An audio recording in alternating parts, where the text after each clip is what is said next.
Our first episode today is building and sustaining a powerful sense of community in our schools. It is hosted by Eric Wicker, Senior Executive Director for School Improvement and Federal Programs.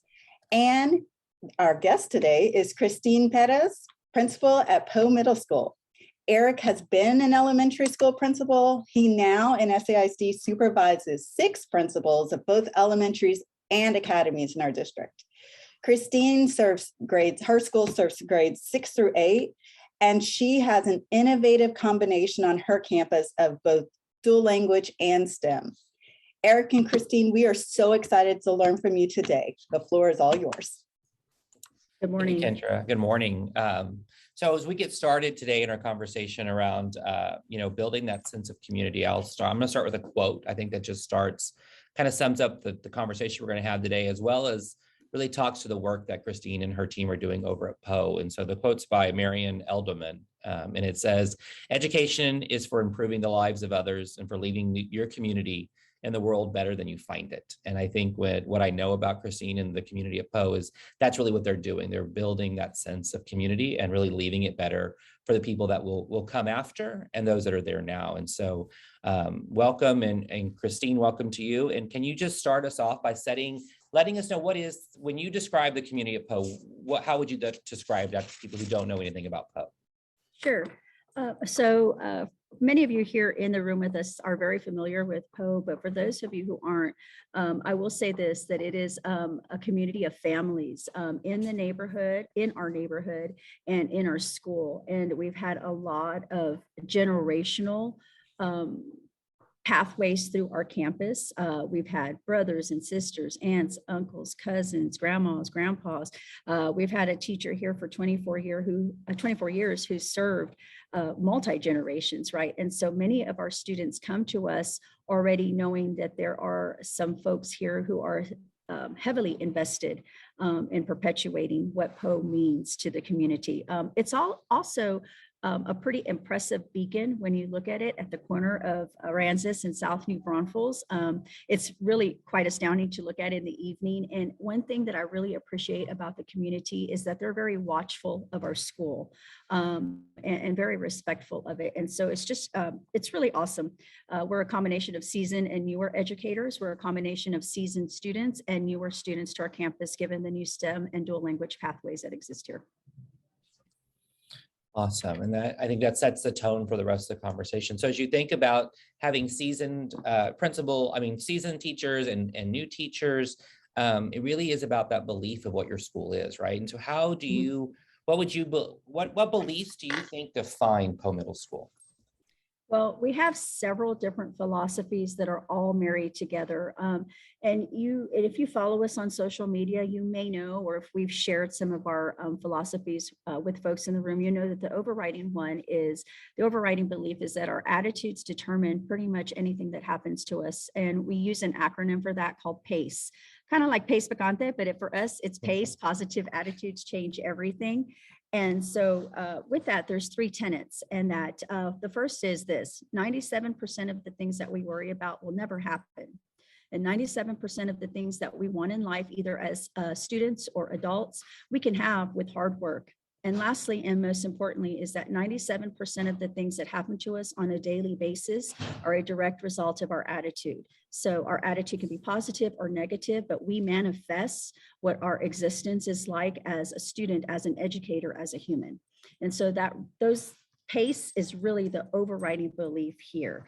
We also have several others, and that is that everyone is a leader at this campus, whether you're a student, a custodian, a child nutrition staff member, a paraprofessional, a classroom teacher, a teacher leader, an administrator, an instructional coach, front office staff.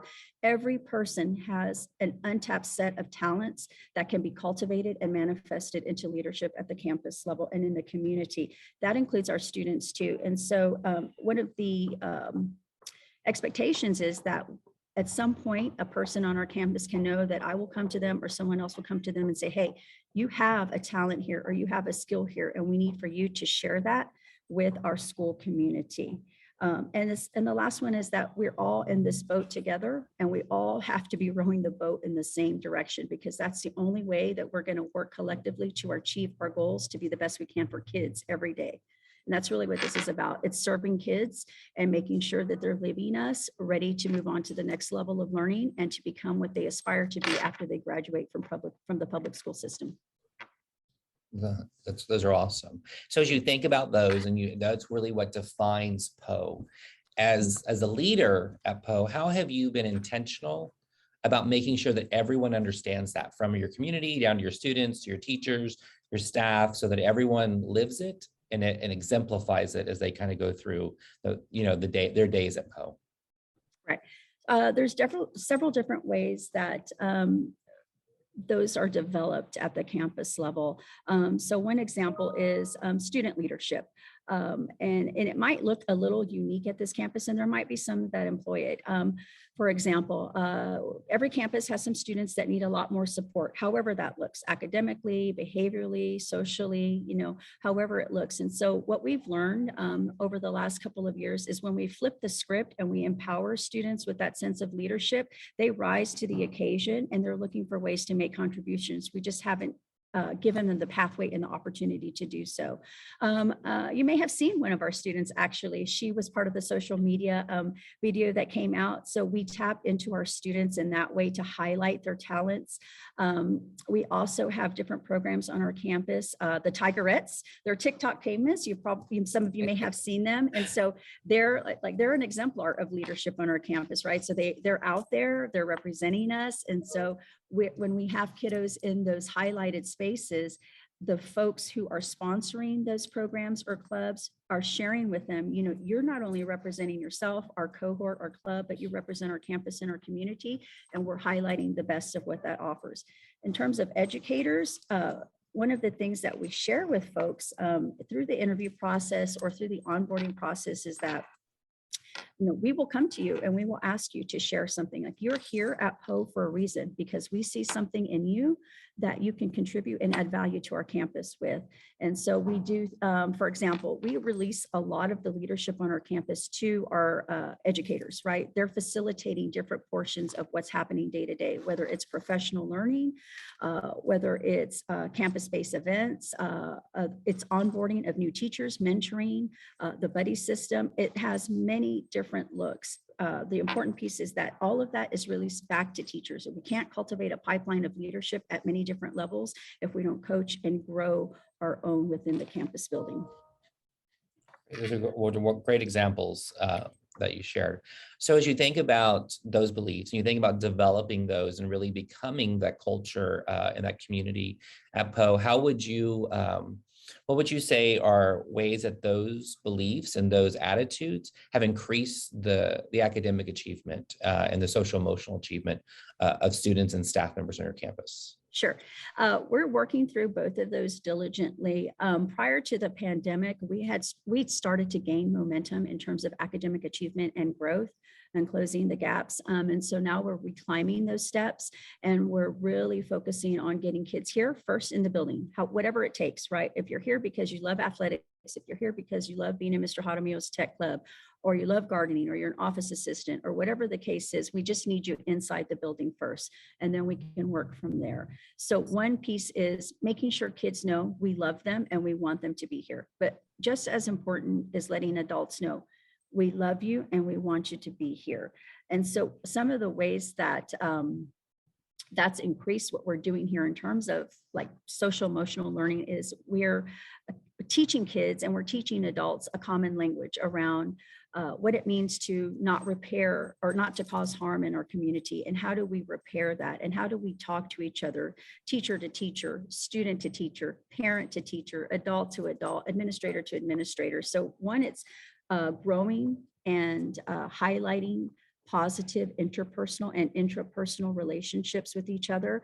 And then we also do that through some really unique instances of learning that have been offered here. For example, we did a staff seed day last year through professional development that was all teacher led.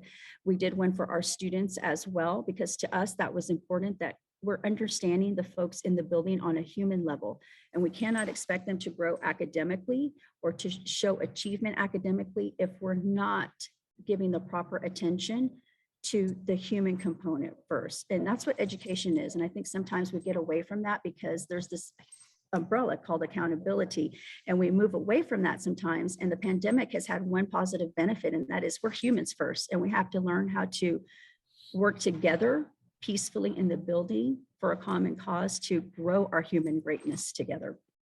And so, I'm sorry, go ahead. Sorry, I was going to just piggyback 1 second. If you could expand a little bit more on the staff and student seed day, how did that come about and who led that? How did it break out? Especially if I've seen the adult version, but the student version, how does that look and develop on your campus? Sure. So the staff one actually was born after the district seed day that was offered last year virtually. And we had a couple of teachers that approached me and said, hey, we'd love to do something like this for our faculty. And I was like, awesome. You know, whenever they say something like that, I said, bring me the plan and let's see if we can execute it. So this group of teacher leaders surveyed our staff to see who had interest in leading a session and what special talent or skill they had that they want to share with other faculty members. So that was for the adults. And then we also offered one towards the end of the school year for our students. So we did the same thing. We surveyed our students through Tiger Time to see what kinds of things they would like offered on an SEL/C day. And then we tried to partner up those offerings that they wanted with an adult who had a talent or a skill set that could facilitate those sessions. And then we got some help from the folks in the seed department. So we had kids making charcuterie boards, we had journaling, we had Mr. Reyes from the seed department creating aromatherapy socks with students. We had Mrs. Pendel's husband came out and her son to teach kids how to change a tire, you know, like a variety of different sessions to connect with kids on a non-math, reading, science. And not that there's anything wrong with that, but that's another way to connect with each other at a human level.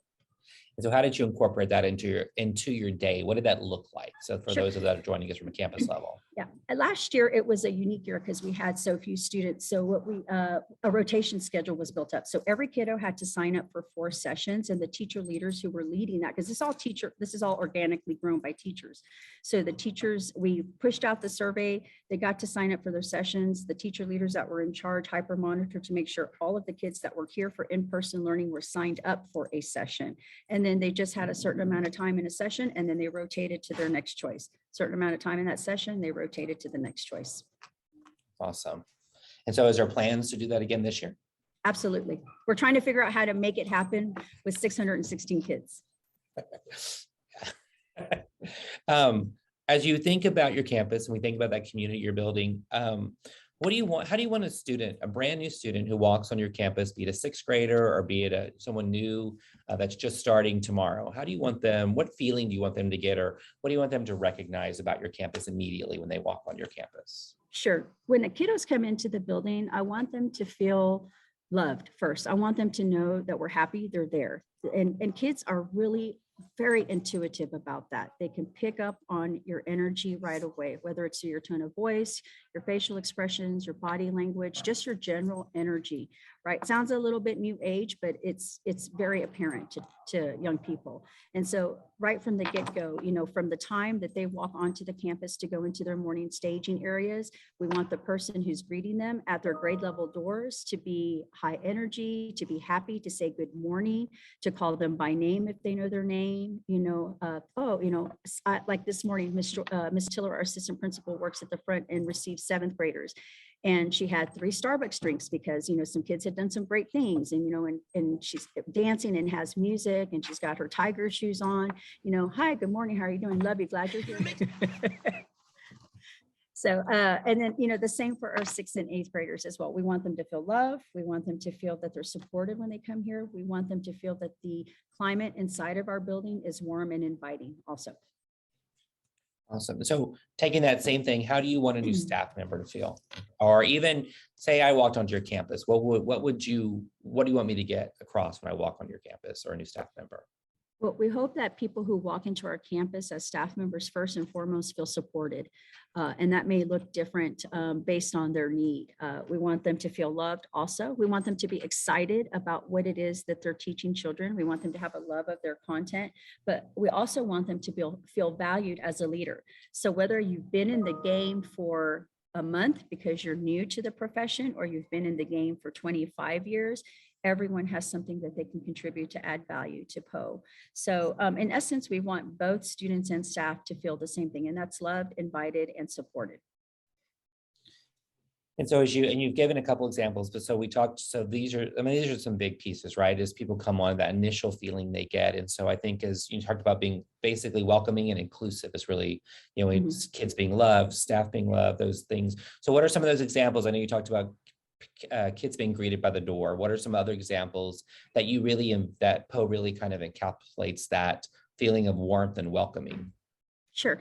A great example would be our morning announcements. And if for the folks that are in the room, I know some of you follow our social media pages, but check us out.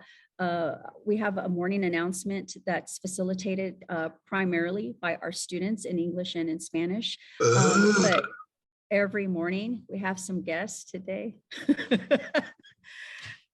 Every morning I also let kids know, and I also let staff know. I'll tell them something like, if no one has told you this morning, I love you. I'm glad you're here. You're human, you're great, let your greatness shine. It's outstanding that you're here, or some kind of message like that. But I make sure to tell them that I love them, because for some, adults included, it may be the only time that someone tells them that they're loved. I think, and what I hear too is about communication. And so what are ways that beyond like morning announcements and stuff that you kind of communicate that same level of empathy and caring and kindness to not only your students and staff, but families and community? Awesome. Right. So some of the ways that we share that with our community is, for example, we had a s'more. We had 2 s'more events. We had one right before the holiday when it got real cold, and then we had one last week. And it's amazing how much parent support we have around student celebrations. It's really awesome. And so we ask for donations for the s'mores, the s'more you read, the s'more you know, the s'more you're here, the s'more you know. And so, we highlight that and we thank them. We shout them out on social media because many of them follow our pages. We have some folks that come up and work with our FACE specialists who are, our parent leaders that are here on a dime.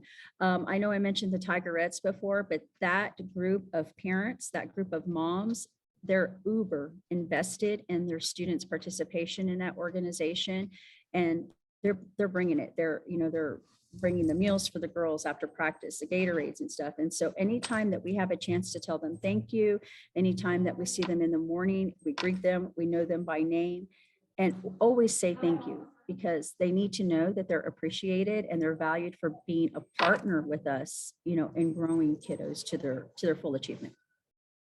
You brought families into this. Families are always a big part of that community at campuses, regardless of the level. It really does. We know as educators that it really does impact our academic achievement and social emotional achievement. And so what are some other ways that you've connected in bringing families in those generational communities into Poe so they continually to feel welcomed? We do several different things, some of which are not really unique to Poe, but are really great practices. Our FACE specialist does an awesome job of hosting a once-a-month parent update meeting. We also have the academic nights. We're really looking forward to our next one in February. It's the Love of Literacy, which is closely tied to Valentine's Day. We had an amazing contribution from Book Buddies and the SAISD Foundation, where every one of our kiddos is going to walk away with a brand new novel. We'll have some bundles to give away too. So those are that's one outreach way. Some of the other ways are through student performances.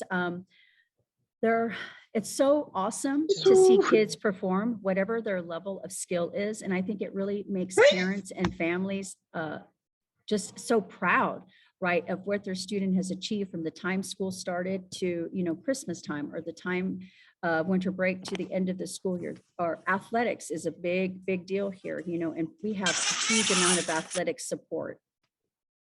Awesome. I'm sure I'm missing some other ones, but they'll come to me in a moment.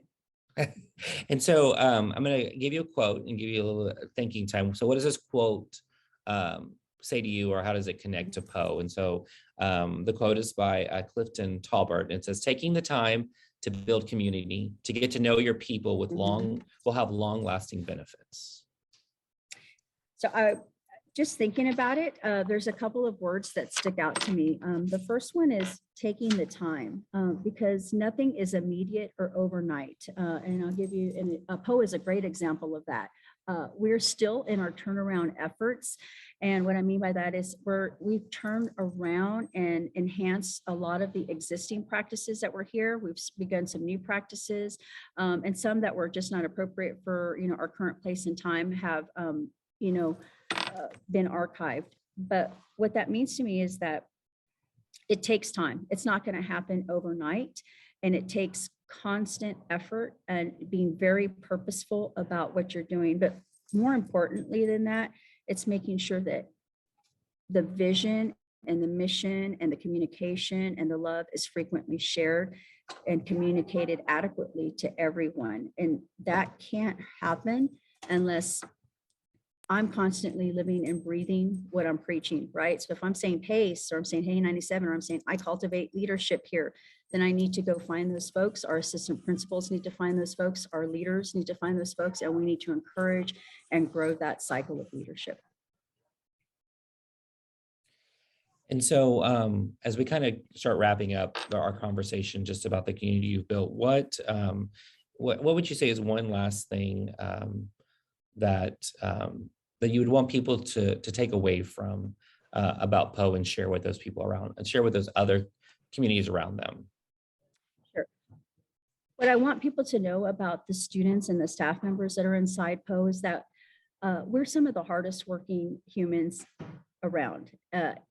There's so much loyalty here from not only our young folks, from our adults, is that everyone is working together to make Poe Middle School, Poe STEM Dual Language Middle School, the best in the city, the best in the state, the best in the nation. So every day our actions are centered around that.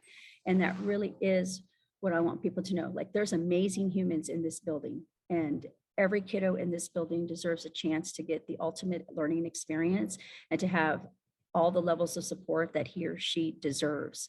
And the same for our staff member. Every staff member in this building deserves to have the same level of support to perpetuate and grow their goals as well.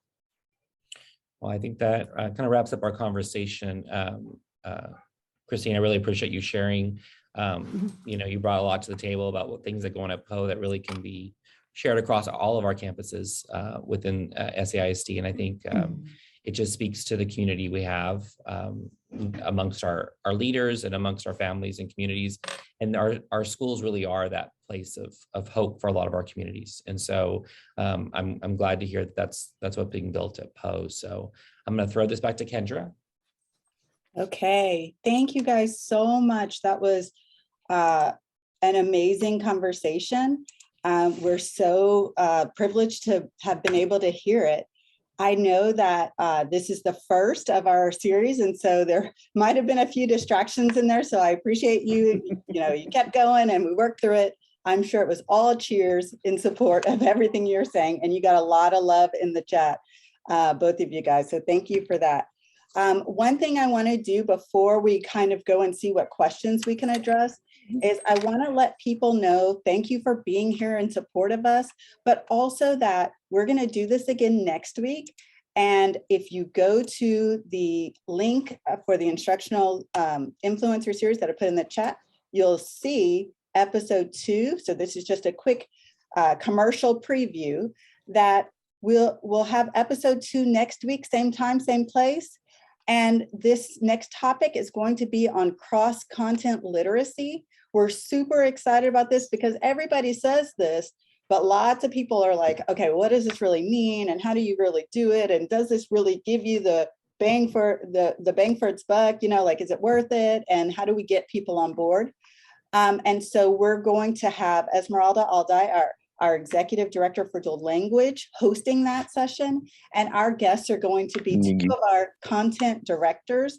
That will be Janet Hester, secondary reading language arts, and also Stacy Knudsen, math. And that's a strategic selection because there are places where people say it's a lot more difficult to do that literacy work, but Stacy's going to debunk all of that.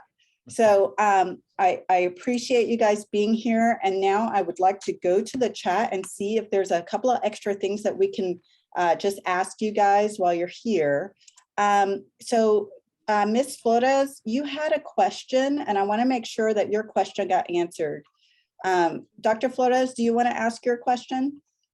Yes, Ms. Perez, you were saying, you know, whether it's pace that you're saying to the kids or you're saying, hey, 97, what does hey 97 refer to? Sure, that's a great question. It's Hey 97, and it's just a callback that we use.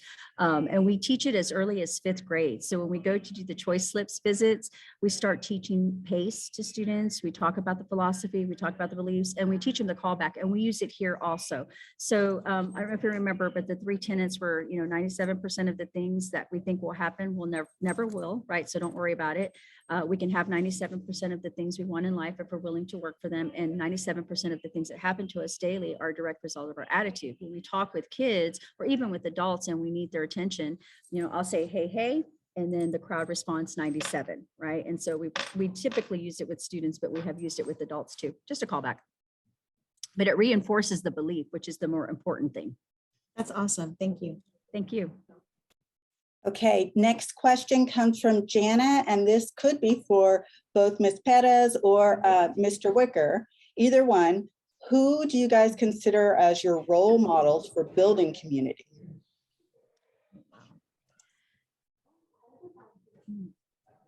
I've had several mentors in previous campuses that I've worked at. I can think of a couple of mentors who some of the work that I do now is modeled after. I also have a great respect for my own supervisor, who I've learned a lot around in terms of staying focused on the goal of success for students, for really putting a value on teaching and learning, and how to continue to be consistent in that, but still do the work of creating and sustaining culture. I also, I think that's really important, and I didn't get a chance to mention it. Not that I just didn't remember to, but all of this work we're doing has to be sustained. And that's really the prime purpose in leadership development between students and adults, because I won't be the principal of Poe forever, and neither will the current administration. And so we're trying to plant those seeds so that they can be grown for years and years and years to come, and they can be adjusted to whatever the needs of the campus and the community are at that time. And that's really around creating a sustainability of healthy culture, student achievement, and adult achievement.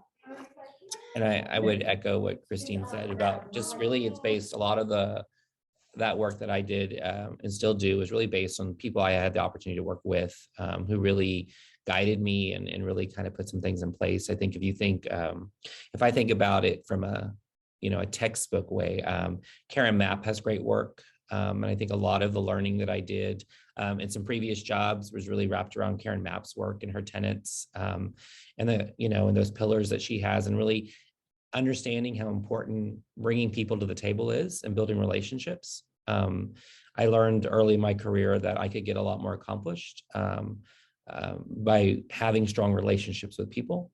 And that way I had the opportunity to reach out and talk to people. And then from within my campus, I was able really to get things accomplished, even if they were difficult, because people understood where we were coming from. And really it wrapped around a lot of what Christine echoed today, really about making sure that students and families feel welcomed and they feel loved. And so if people knew that's where that work was coming from, then more people were willing to jump on and do it with us. And so I just think that kind of leads that work that you do at the campus and building community.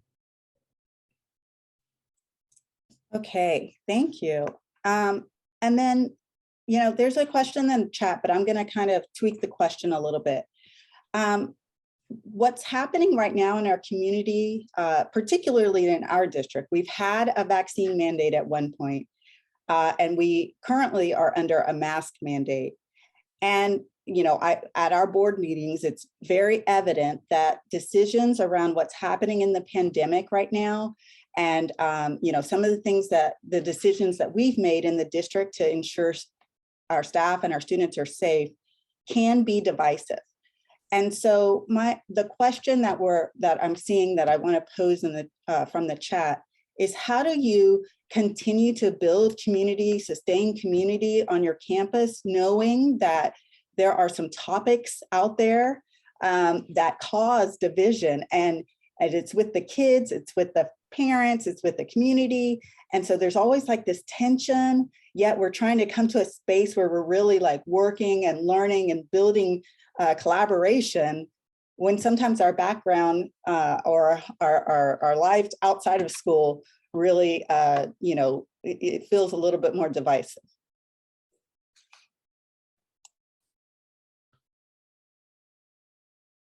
That's an awesome question. We're getting ready to hit a passing period, so if you hear some background noise. That's an awesome question. Strangely enough, that really has not been an issue inside of our House of Teaching and Learning. And I think a big reason for that is because this should be Switzerland, right? So anything that's happening outside of our walls that's not conducive to students being supported and served first and foremost should not belong in the building, right? And that's just my personal perspective. We, of course, make sure that students and staff are safe. We, of course, make sure that we remind them and offer them the mask to wear, to hand sanitize and such. But it's, it hasn't been an issue for us. And I think a big part of that is because we're so focused on the human development and the academic growth and achievement development and perpetuating all of the greatness that's happening here that it hasn't come up. Yeah, I would agree with what Christine said. I think part of it is too, is that I think SAISD has from the beginning grounded the decisions we've made about keeping kids and faculty safe. It wasn't from a political standpoint. It really was about how do we keep everyone in our school safe so that we can keep doing the work that we know we need to do. And I also think it's also about having voice. The district has really worked hard, and campus leaders really work hard and making sure teachers and students both have voices at the table. So you can have conversations. We also know that not everyone's going to agree, but how do we do it so that it benefits everyone? And I think as a district and leaders across this district, we've worked really hard to really try to model today that and that are yet to come. So in the chat, our guests, our viewers, can you please drop love for these awesome influencers? And with that, we will see you guys next time. Take care. Thank you. Thank you. Have a great day, everyone. Have a good day. You too. Thank you.